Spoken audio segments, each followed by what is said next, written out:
Let's start with Crystal Palace, though, who've confirmed the appointment of Roy Hodgson as manager until the end of the season, less than 2 years after leaving the club. Hodgson replaces Patrick Vieira, who was sacked after a run that has left them without a win in 2023 and just 3 points off the bottom three. Former Palace defender Paddy McCarthy is his assistant manager, and Ray Lewington rejoins as first-team coach. Let's get some reaction to all of this.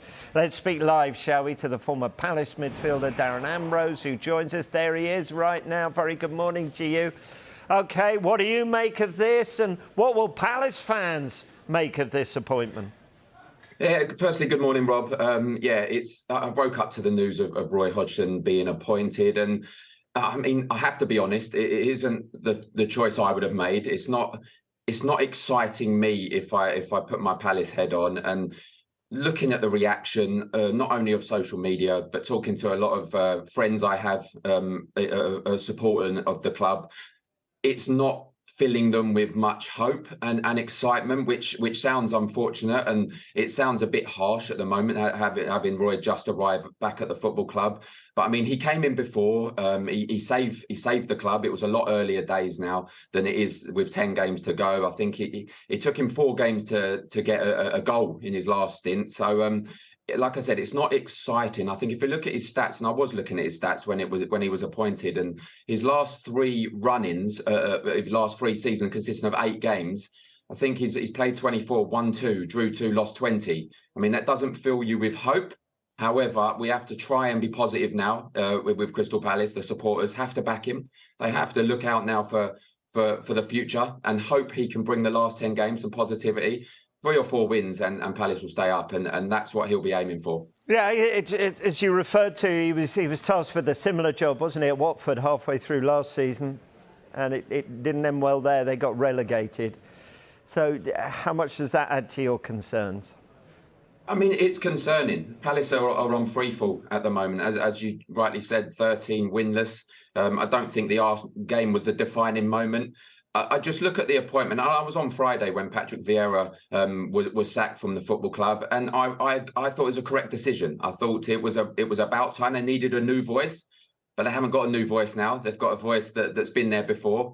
And I think if you look at some situation with players, I mean, Will Zaha out of contract in the summer, it'll be difficult for him now to decide what to do with an interim, essentially what he is, a manager till the end of the season. Personally, I think if this was the route Palace were going down, I would have stuck with Paddy McCarthy. Difficult, I know, with his first stint in management, with the task of keeping Crystal Palace in the Premier League. But I think he will get a lot out of the players. But saying that, look, Roy Hodgson is a fantastic man. He's a fantastic manager. I'm sounding a little bit negative, but I have to be positive now. I have to back the manager. I have to back the decision to bring him in at the football club. As you said, Watford, it was a bit of a disaster. And I think he knows that. And I think he wants to right some wrongs in his final chapter of his career. Yeah, let's look at the positives, because games, as you said, are running out. These are the fixtures coming up for Roy Hodgson. And you need someone to come in who knows the club inside out, hit the ground running.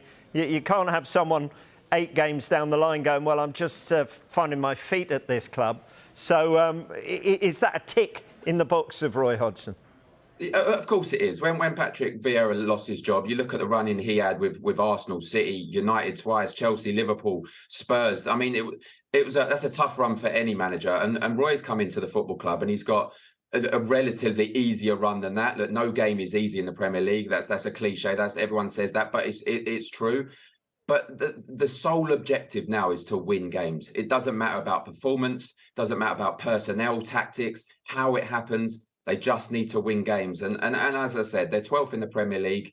They need, I'd say, 3 to 4 wins to secure their Premier League status. And I can see that with the run of games coming up. I can see Crystal Palace, new manager bounce, as people say. And I know it's an older manager coming in, but I can see it happening. And like I said, the manager, the supporters have to back the manager now, and I'm sure they will. Knowing the Crystal Palace supporters, the atmosphere will be fantastic at Selhurst Park, and next time Roy returns there for a game, I'm sure he'll get a fantastic reception.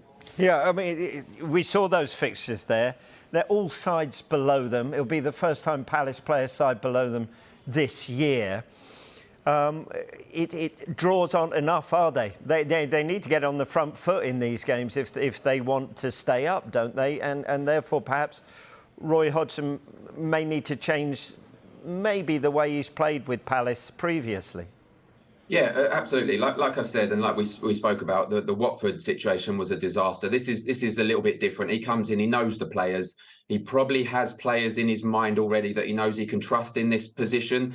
Palace have been here before where they've been battling for relegation, battling to stay up. So he'll know the players that he can call upon and trust. I'm sure we'll see some personnel changes. But as you said, they have to attack the games on the front foot. They need freedom to be allowed to play. And Roy's not often known for that in terms of attacking. We're okay in defence. We need to score more goals. And if we can do that, of course, we'll pick up the results to stay in the division. And that is all everyone wants to see. And if Roy Hodgson ends his career in the summer after keeping Crystal Palace in the Premier League, I mean, that will cement his legendary status at the football club. Yeah, and the fact is until the end of the season. But where are we with Palace now? Because as much as you can get a guarantee in football, Roy Hodgson, you knew what you got with him at Palace. He virtually keep you up every season, and that was good enough at the time. The club made that decision to go in a new direction. That was the argument at the time. Perhaps play more attractive football, perhaps go down a different route. Why hasn't it worked? And where do they go next then? Well, I mean, you've got to look at personnel as well, the players. The players have to take some responsibility as to why this different style of play didn't work. I think the first season, it looked like we were progressing and it was going to work. So I can't put my finger on why it hasn't progressed this season. It seems to have gone back to the way Roy was playing in the back end of his part of Crystal Palace stint. And that's probably why that they've decided to make the change. But I don't think we'll see Roy Hodgson as manager either way next season for Crystal Palace. I'm surprised, like I said, that we've seen him now for the last 10 games. I thought, knowing Steve Parish, Dougie Freedman as I do, they would have had a plan in place, but it didn't seem like that. They waited till after the Arsenal game to make this decision. But like I said, the sole objective is to stay in the Premier League. That's where everyone wants to be. And then after that, they can decide what way they're going to go. There'll certainly be managers out there that will want the Crystal Palace job with the fan base, with obviously the owners. It's a well-run football club. So just need to get to the summer, stay in the division. 3 or 4 wins will do that. And I'm positive. I'm looking to try and be more positive now after the appointment of Roy Hodgson. I've seen the negativity, but need to back him and hopefully do the job. Yeah, so if we have a look at the bottom of the table, how much of a conundrum is it? Because actually, offensively, going forward, Palace do have some great talent there, haven't they? Everyone knows about Zaha, but you've got the likes of Elise, Eze, Odsonne Edouard, haven't you? You've got all those players, who can get goals. So what's been the stumbling block here, and can Roy find that for these final 10 games? It has to do that. Like we said, the defensive side of Crystal Palace is okay. Look, they concede goals. They conceded 4 at the weekend, but against the top Arsenal side. But defensively, we're not too bad. A lot of draws, as you said before. Few of those draws, the Brentford game in particular, conceding in the last minute. You turn a few of those into wins, and we're safe already. So it's frustrating when you look at how many draws the club's had. But like, as you said, the talent going forward is. There's so much talent. There's abundance of talent there in Elise, in Eze. We've not seen much of Eze after his injury. He's come back. He's trying to push himself. Wilf Zaha's been injured. He's on his way back. He showed some glimpses in the Arsenal game.